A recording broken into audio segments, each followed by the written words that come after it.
Yo, long hairs. Welcome to episode 125 of Let It Ride. Here we talk about long hair and business, advocate for hair equality, and celebrate men's long manes with hair whips and high fives. If you're a guy with long hair, you're in the right place. I'm El Sicario, warehouse manager of the Long Hairs, joined by my man El Garvinsky, our media producer.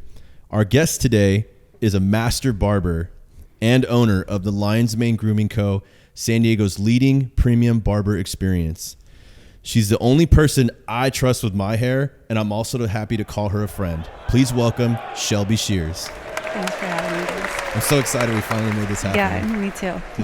Every time I come into the shop, I'm like, oh, you got to be on the podcast. Because we have these great conversations, and I was like, man, if there was just a camera, you know. Maybe we should install one in the right? barbershop. And we'll just turn it on when you come in. Yeah, that would be a great podcast in itself. You just have someone sit in the chair and you know. Yeah. Man. How you doing? I'm doing good. Yeah? Very good.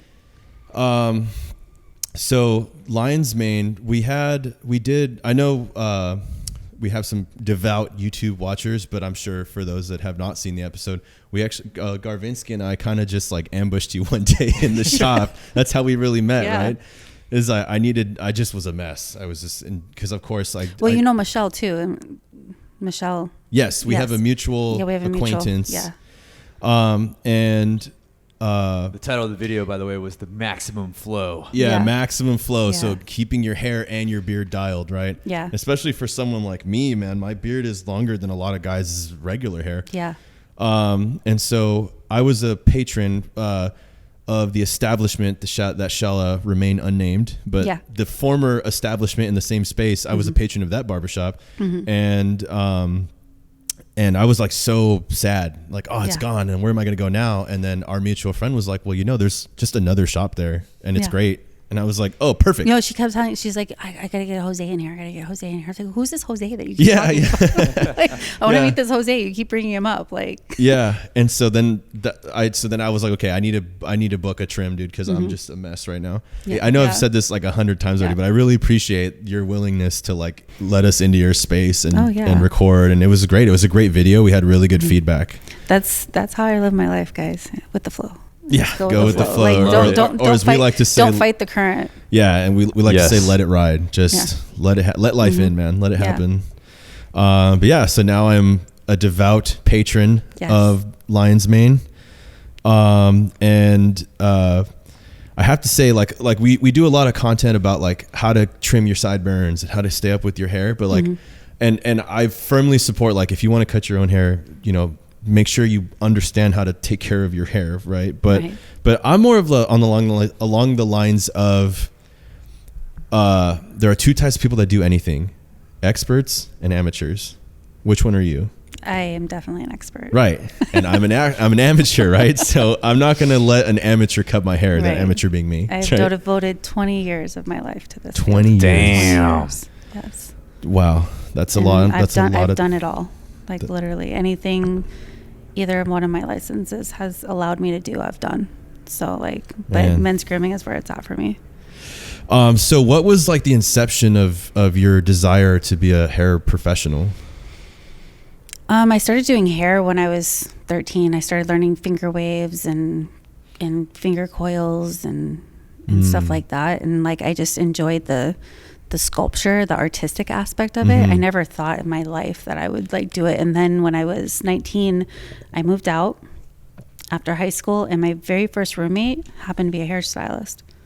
So I went to the shop with her one time, and she was like in her 30s.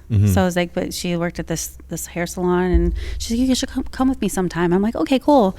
And I went in there, and I was just like, OMG, like, fascinated. I was so fascinated because like I was actually in it, like helping her do things. Whereas like, now mind you, I've been paying for my own haircuts. I was actually very picky as a kid. So I started paying for my haircuts when I was like 14 with my allowance. I paid $30 for my haircuts when I was 14. As a 14-year-old, that's a lot. and that's a lot. But I was so dedicated. My hair was long. It was like, like I had so many problems as a child, like going to Great Clips, stuff like that, where like, the parent tells them how to do it. And there's some of the haircuts, I'm glad I have no pictures. Because really? like I had the bangs that like came from all the way up here, and my hair was cut to here.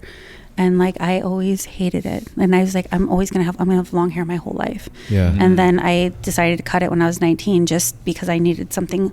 And I loved it. Like I rocked it for a little while, and then I grew it back out really long, and I still prefer long hair. But then after my son was born, I cut it all off again. It was probably as long as it is now, and just babies pulling the hair, the earrings, everything. Just gets beat up. And I went to Regis at the time, and I was already cutting hair, but I never like really, I trimmed my hair and stuff like that. I would always try to go and get my hair cut by someone else, just because it was a lot to deal with, especially having kids, young kids at that.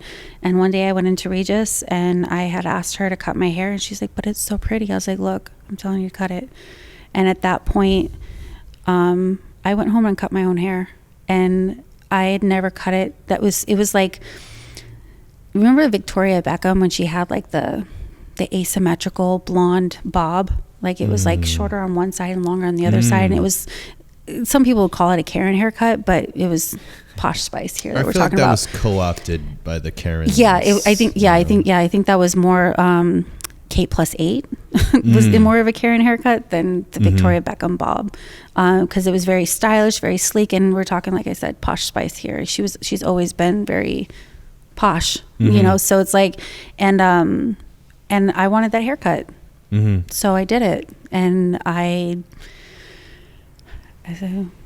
put a mirror, you know, put up some mirrors strategically, and then it's like, I think that's when I really fell in love with haircutting, is because I was able to create this very precision haircut on myself, and I kind of recognized my own skill, so to speak.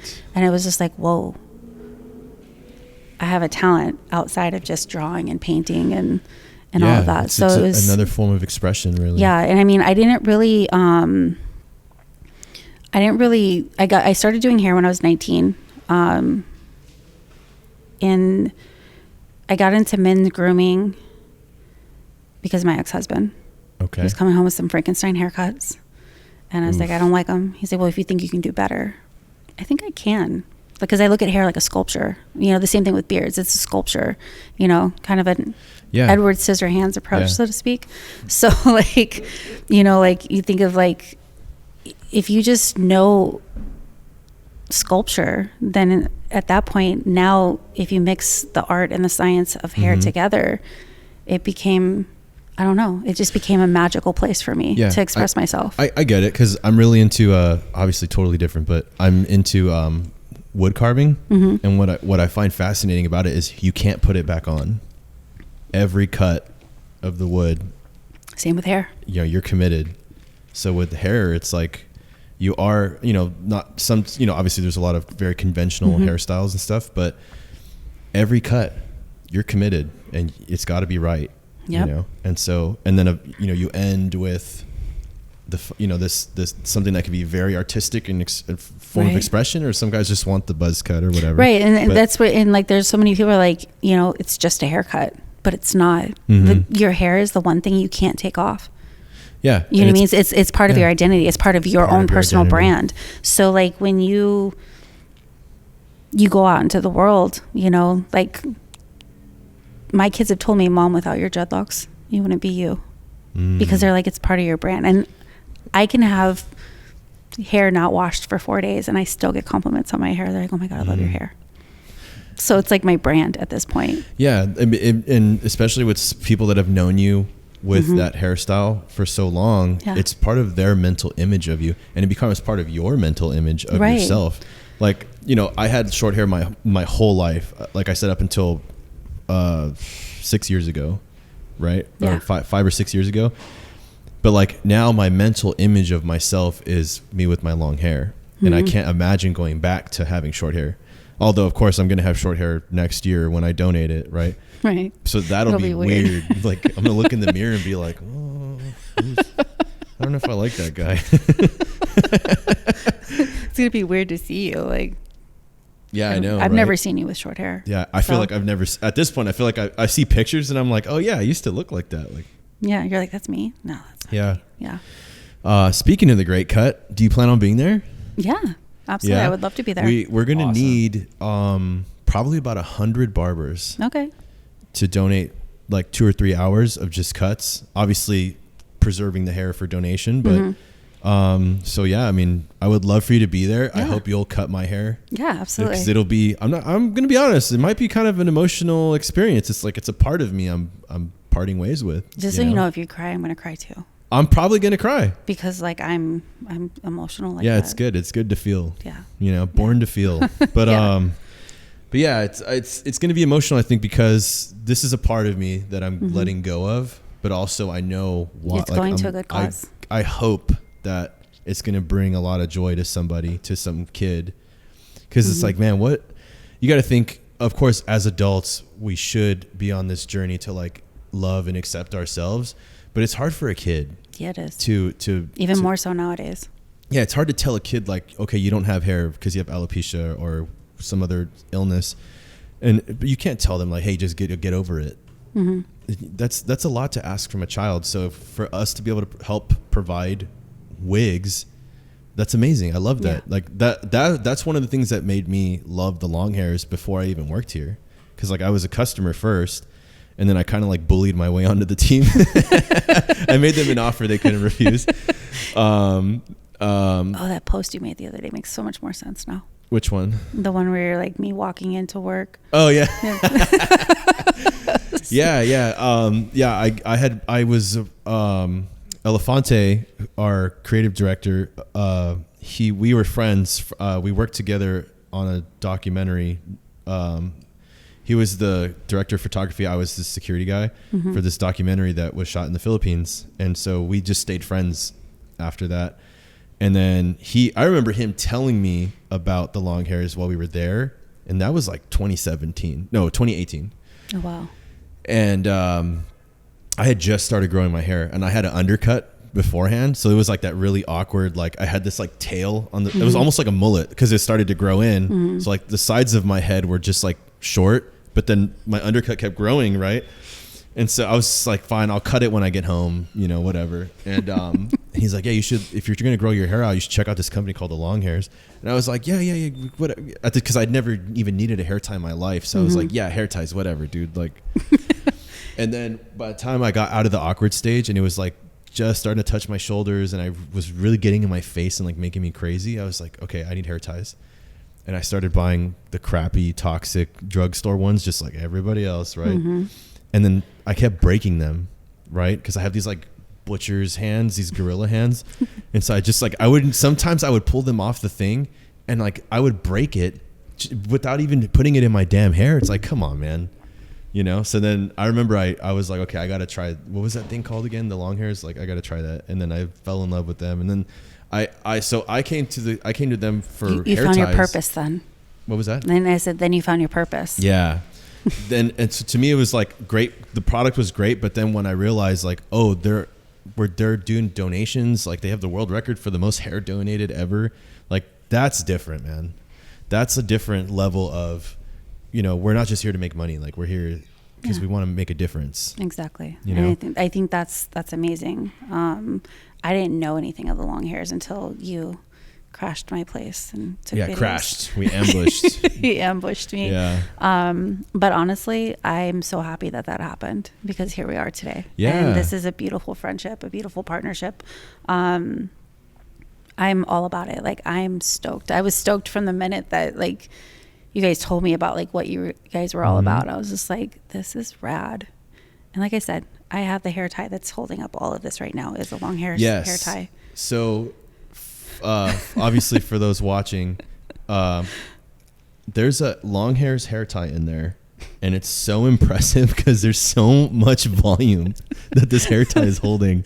My hair is down all the way to my butt, so like this is all like, wow. and it's only 2 wraps.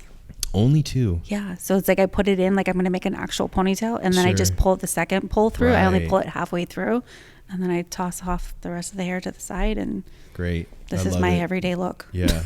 So, and it's so easy. And the thing that impresses me about it is that it's so secure. Like, I think I did like a story about it when I first got there. I was like, guys, I know these say hair ties for guys, but just get them. No, I mean, I have, If you have long I've hair, get never 'em. managed to get one to like, when I'm working out or whatever, I've never managed to get one to like slip. Yeah. It always holds my hair. Yeah. Yeah. It's amazing. And like, I can get this one around, even a ponytail, I can get it around, I think almost 3 times. Wow. That's so, awesome. Like, and it's not all super stretched out. It's not one of the XL ones either. It's just one of the regular ones. Wow. Just black, yeah. just one of the black, the standard size. yeah, the standard size black ones. Yeah. So. Yeah. That's one thing I love. It's almost like its own Achilles heel, because like they last for so long that eventually you don't need to buy anymore. but yeah, I love how long they last. Just Is like that why you guys keep coming out with all these different like patterns and stuff? Yeah, like yeah. Because I got to collect them all. Yeah, they're like Pokemon. We have like a philosophy. Yeah, right. They're like, I got to collect them all. Yeah, no more baseball cards. Now it's long hairs, hair ties. Yeah. But we have a philosophy here. Like, how can we sell something if we're not even using it on ourselves? Right. So obviously, we all use long hairs hair ties. We all use long hairs hair products because, like, I'm a walking billboard. It's like, does my product work? Well, like, do I have good hair? I mean, because that's all I put in my hair. You know, we get like testimonials. We get guys that'll send us pictures. Be like, hey, bro, 3 years strong, still using the same hair tie. You know, that's so awesome. Yeah, I still have my original hair ties that I ordered back in 2018. Wow. I still have them. Yeah. Or 2019 probably, when I finally ordered them. They're all stretched out. Well, so I mean, just by the very nature of elastic, like eventually the elastic will lose its elasticity. Yeah, I know. It's just like those pants that you find Yeah. I found a pair of those over the weekend. But our hair ties do not break. I mean, yes, of course. There's that right now. There's that one guy that's like, well, I don't know, bro. I broke mine. I picked up 200 pounds with it. It's like, okay, I get that, right? Of course, yes, you can break one in theory. Yeah. But if you're using it as directed, we didn't say it was indestructible. Yeah. But using as directed, they don't break. They're tested over 80 pounds of tensile. I think it's called tensile strength. So, and we actually did it in a video. We picked up 2 5-gallon jugs of water. It's like 83 pounds or something like that. And so we picked up 2 jugs with 1 hair tie and it didn't break. And so for people that are like, well, I don't have 80 pounds of hair. It's like, yeah, but the point is that it's not going to break after everyday use. Like, it's going to last for years, you know? That's awesome. We're friends with a YouTuber named D-Max Rhino. And we always hook him up. He comes over, we do videos, or we just hang out, you know, and we always just give him stuff. But he's like a hardcore blue collar guy. So he wants like that one tool that's going to last forever. So he only uses literally 1 hair tie. And it's the same hair tie that we gave him on the very first time we met him. And he always shows it up. Like, he always holds it up like, up, still going strong. Like, it's like beat to shit, but like it's still hanging in there. And like, it's pretty impressive. Like, that is really impressive. Product quality, man. Yeah, it is. You get what you pay for. That's what they say. Yeah. And so we tried to take that philosophy into our other products. You know, we don't want to just have a shampoo. We want to have the shampoo, right? We don't want a sea salt spray. We want the sea salt spray. And I think we're doing a pretty good job. Yeah. You know, I'm impressed with the products. Yeah, you were telling me that you like the marine layer. The marine layer. I like the marine layer. I love the conditioner. The original, the standard. The ideal. What is it? Ideal conditions. Yeah, the ideal conditioner. I have never, like, it's like instant softness, and like you can take that. You know, like, I'm always feeling things with my fingers, so you feel hair. You know, and it's like the ends are like dry, and it's like it instantly makes the hair silky and combable. I can comb through it like almost instantly. And then now what's the other one? The Hydro Flow. Oh, the leave-in. Yeah, that one is a new favorite of mine too. Good. I'm glad. That's actually very validating, because obviously we believe in our products. We're putting them out there, right? But like, to hear an actual real life expert say like, no, this is good. Yeah. Like, it's like, that's awesome. I love the Hydro Flow. Like I was telling you before, I put it in beards. I put it in my beard. I put it in the beard. I put it in the beards before I put the first hot towel on when we're doing the beard shaping, and it's like it opens up the cuticle layer of the hair, and it allows that moisture to penetrate, and that's how it smells amazing. The smell. I'm a big smell person, so it's like I'm all about the smell, and the even the conditioner, like, so good. Sometimes I even put the conditioner in my water, just for Some people buy so much that I swear they are drinking it. Like, yeah, I don't know. like, well, no, not my water that I'm drinking. I'm like, I'm messing around. wait. Yeah. No, and just to kind of give I'm using as like a cutting aid when I'm doing my shear cuts. So Right. it's, and then people are like, oh, your water always smells good. And, you know, because the thing is water, I mean, I go through enough water in my spray bottle that it doesn't happen. But, you know, I use a hair tonic, or I use that. And I like it because it helps keep my scissors short. Great usage. Yeah, absolutely.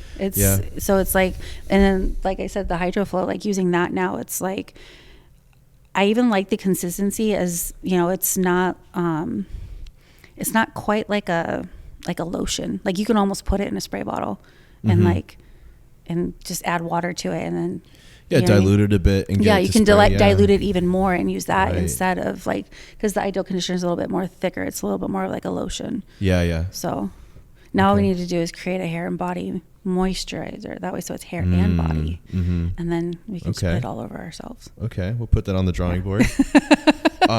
So let's talk about lion's mane for a bit. Yeah. What is it like?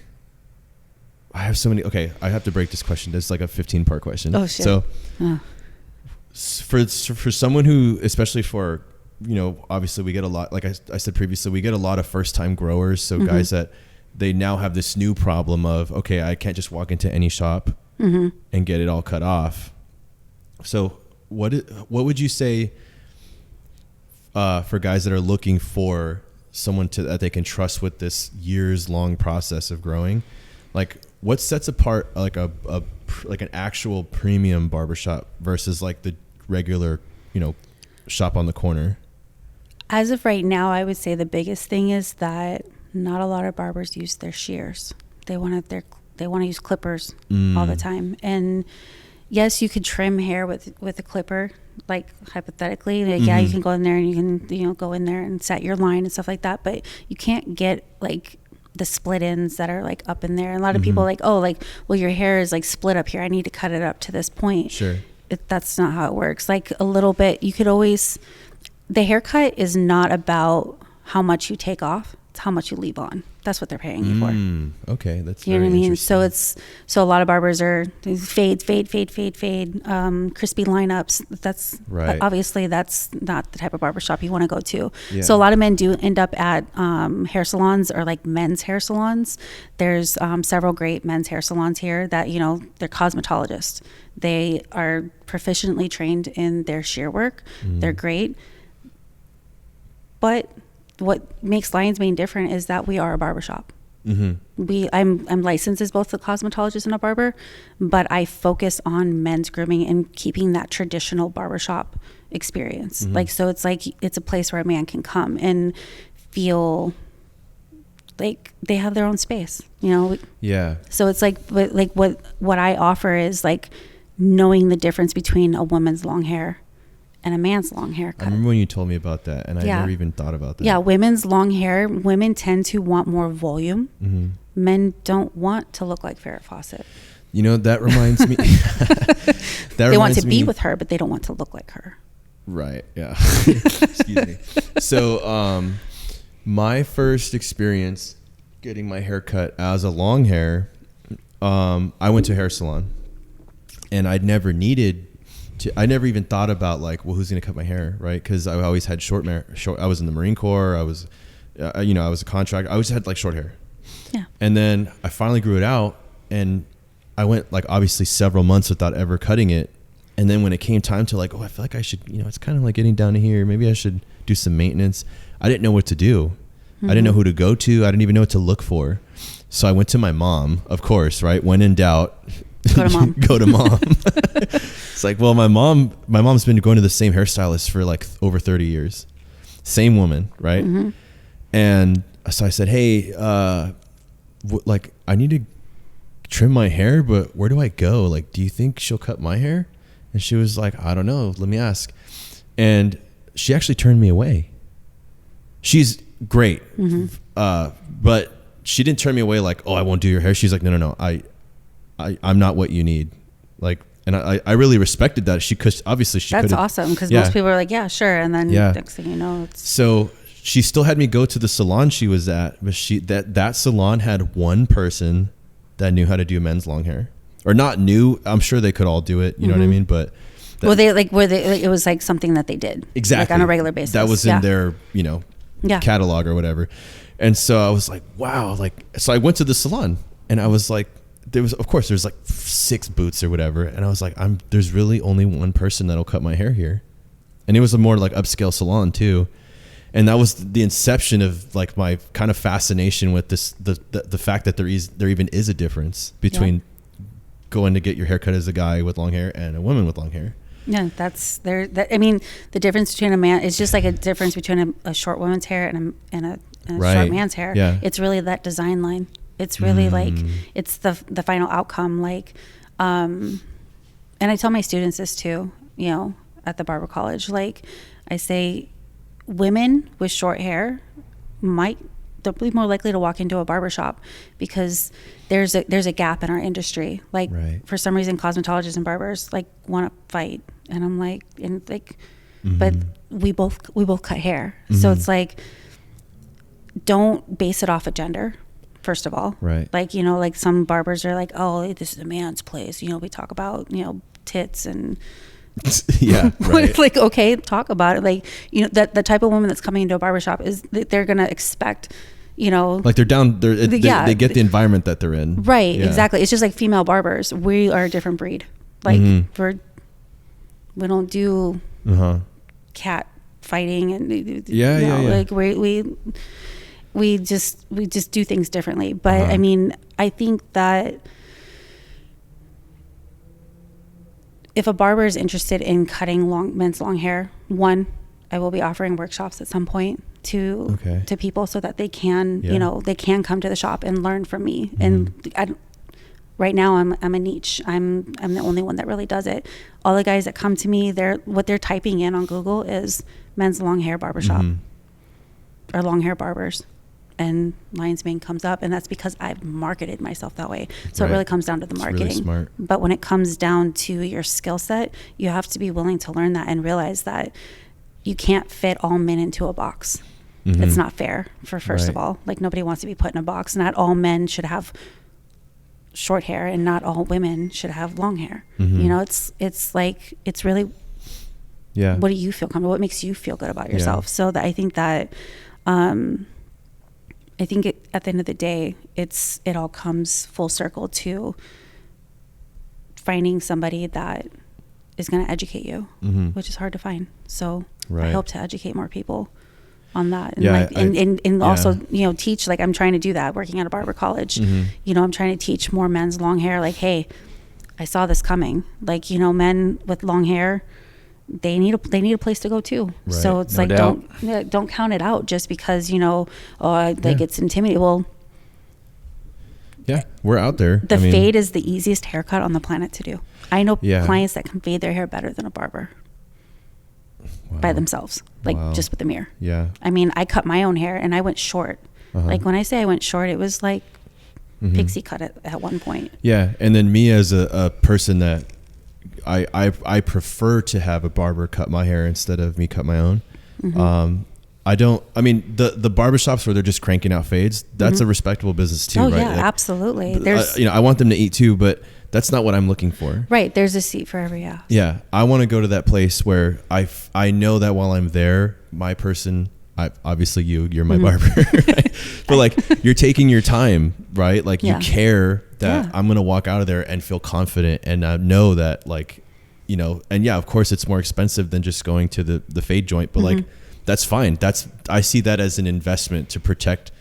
That's a small amount of money to protect the 5 years now that I have with long hair. Well, I mean, let's touch on that a little bit too. The thing is that doing a long men's haircut is more expensive, and yes, long hairs don't come in that often. But the thing is like, I think it's important for the barbershop to also acknowledge the fact that you can get that client in more often, because they still need the cleanup of the neck and around the ears, because this is terminal. This only grows so long, So the sideburns. So it's like getting those sideburns, and that's where I tell my long hairs, I'm like, if you need, you can come in and clean that up. It's called a lineup service. So when you book it online, it's $27. Yeah. For a quick, you just pop in and, you know, 20 minutes of my time and you look fresh. Yeah. And the same thing, like even like with my long hairs with beards, like yourself, like if you came in, say you came in weekly for a beard shaping, right? Every time you come in, I'm going to clean up around your ears. So you're always going to look fresh, because you can't walk out of my shop with a fresh beard and then furry neck.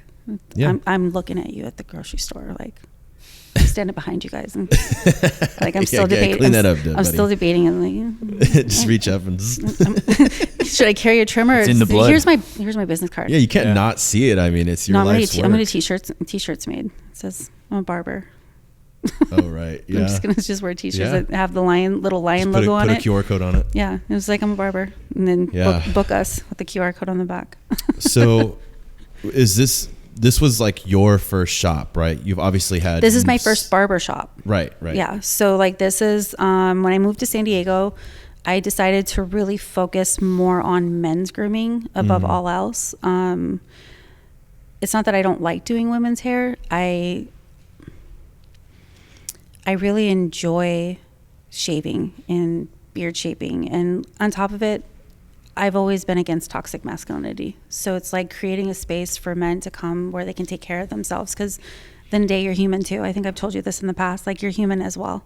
Like there's no reason why you can't come in and get your scalp massaged with a shampoo and just relax and kind of like take moments to yourself, because we're always so busy. And I think men have it really, really hard when it comes to like, oh, you gotta be a man. You gotta be strong all the time, and you can't show emotion. That's bullshit. Yeah, I firmly support that. Like it's just absolutely, like, you, other than our hormones and obviously body parts, we're human. You know what I mean? Like we have feelings, we have emotions, and it's okay to take care of yourself. And I think that's what I'm trying to create. I'm trying at Lion's Mane. I'm trying to create a safe space for men and women alike to feel like they don't have all the floof and all of the but it's self-care.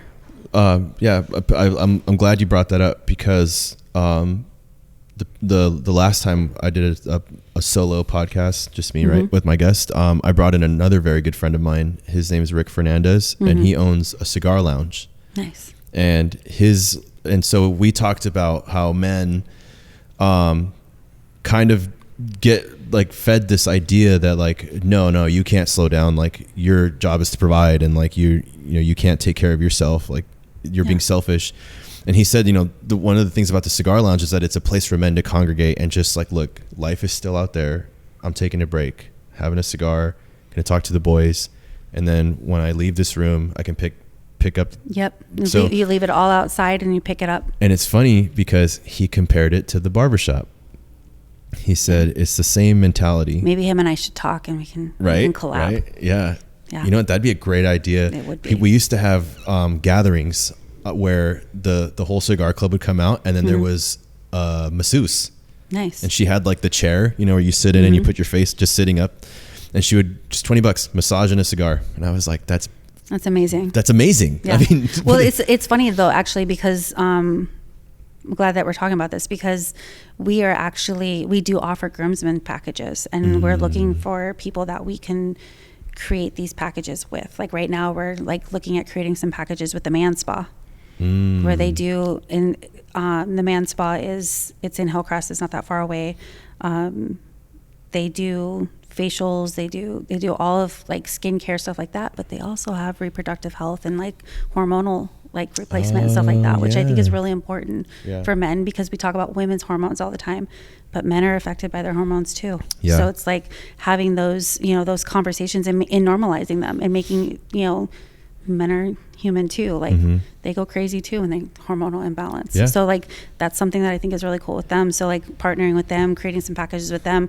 I'm interested in doing that with other vendors that specialize in men's. Like, cigar in a lineup. Yeah, exactly. I think that would be amazing. Yeah. But so like on the philosophical level, it's like I show up, and this is how I feel. This is like my testimonial to the Lion's Mane. Like I show up, it's chill. James Coffee Co. is right outside the door. I get my coffee. I'm chilling, right? And I just, as soon as I walk in, I just feel like I'm, for the next like hour or whatever that I'm here, I'm good. Like I'm vibing, you know, and then I'm in the chair. We have a great conversation. Yep. I know you're just taking care of this mess that I probably walked in with, right? and I know that when I walk out, I feel refreshed. I feel relaxed, and I'm ready to pick up all the obligations I left at the door, and like I'm good, right? Yeah. And it's like a break, and I really look forward to it. And I almost feel like, damn, like I wish if I had short hair, I could do this like once a month, but now I'm doing it once every 3 months or whatever. And I'm working on an unlimited beard shaping membership. Okay, now you're talking my language, because my beard gets out of control, man. I beat this thing up. We're working on that. Because I do have guys that want to come in weekly. They don't even want to touch their beards. They're like, "Can you do it for me?" Yeah. I'm like, sure, let me work this out. So like right now I'm just kind of like, because if you're potentially going to be coming in like 4 times a month, which is once a week, you know, like say you don't want to touch it all, you just want to come in for a quick cheek lineup, and you know, obviously with my beard shapings I include the neck, the nape, and the around the ears, you know, that's automatically included. It's complimentary, just because you give superior service. Yes, exactly. It's an experience. It's not just a shaping service. Exactly. It's a whole experience. It's you to relax. Guys ask me all the time, do people fall asleep? I'm like, yeah, all the time. All the time. I'm not gonna lie, a couple of times I actually take that as a compliment, because that means that my energy is calming to you. And that's a huge compliment to me. And I'm a little bit more, you know, I'm a little hesitant. Okay, don't sneeze, don't yeah. You know, like no snoring. Yeah. Well, it's okay if they snore. It's kind of cute. Actually, it's like, but then again, that's also because I have a bulldog that snores. So all of a sudden now snoring is like the cutest thing in the planet. Sure. Go figure. Oh, geez, never thought I'd say that in my life. Your dog is very cute, by the way. I love a good shop dog. Yeah, no. Next time I'll bring him with me. Today it was just everything was just too chaotic, but so I left him at home with the sun, but next time I'll bring him. And so I like that you use the word experience, because that's what I tell people. Like, you go, if all you want is a cut, just go to a barbershop or go to a salon. Make sure that you're, if you want a utilitarian, like, just I got to get my hair, like what you say, like before you had short hair and you never thought about it. You just like, I just need to get a haircut because I have to get a haircut. Right. And I still appreciated the barbershop setting, but I didn't feel quite as invested. Right. And then I as my hair grew, kind of symbolically, I also grew to appreciate the overall barber experience, where like sometimes like I actually really like ASMR and stuff like that. And there was this ASMR channel where it was just like a Turkish barber, and you know, he did the full haircut, massage, ear wax, like you know what I'm talking about. We do all of that. Yeah. No, that's why I really appreciate all that, right? And so then I kind of understood the concept of the barber experience instead of like just the barber shop haircut, get out kind of thing. Yeah. And so to me, it's like, if it's not just a haircut, just like tattoo work, you're not paying for the ink.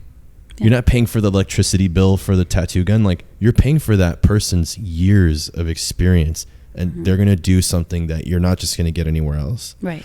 And so that's how I see going to the lion's mane, is I am paying for your 20 years of experience, and I know that you're going to take care of me, and I'm going to feel amazing on the back end. Right. So like, if I told someone like, oh, I'm going to pay $60 or, you know, or whatever that shop charges, right? For a haircut, some people might be like, oh my God, like $60 for a haircut? And it's like, okay, let me change the verbiage. I'm going to pay $60 to feel amazing. All of a sudden it's like, well, I want to feel amazing, right? Okay, $60 or whatever the number is for that shop, right? Yeah. And it's like, all of a sudden it's different. It's like, if I could bottle up that feeling and sell that to you for $50, you'd probably pay $50 to feel amazing. Well, here, go to this barbershop. You're gonna feel amazing, right? And so that's how I sell it to people. Is like, nah, man. Like, I appreciate that. Yeah, you just trust me on this one. And if it's not for you, great. Go back to Joe's barbershop on the corner, and you know, I want that guy to eat too anyway, right? Right. All these other barbershops, we all have a place in our industry. Even Supercuts, Sports Clips, all of that. We all have they all have a place. It's not really a competition in my eyes. It's more of like, we all have something different and something, we all have value and something to add to it. Like, but my clientele, my focus is pampering and making sure, like, and maybe it's the mother in me. I don't know. I want people to feel good. Yeah. You know, at the end of the day, like, you've got wife, kids, you know, it's work, obligations. Like, it's nice to have a place that, you know, you can go to and just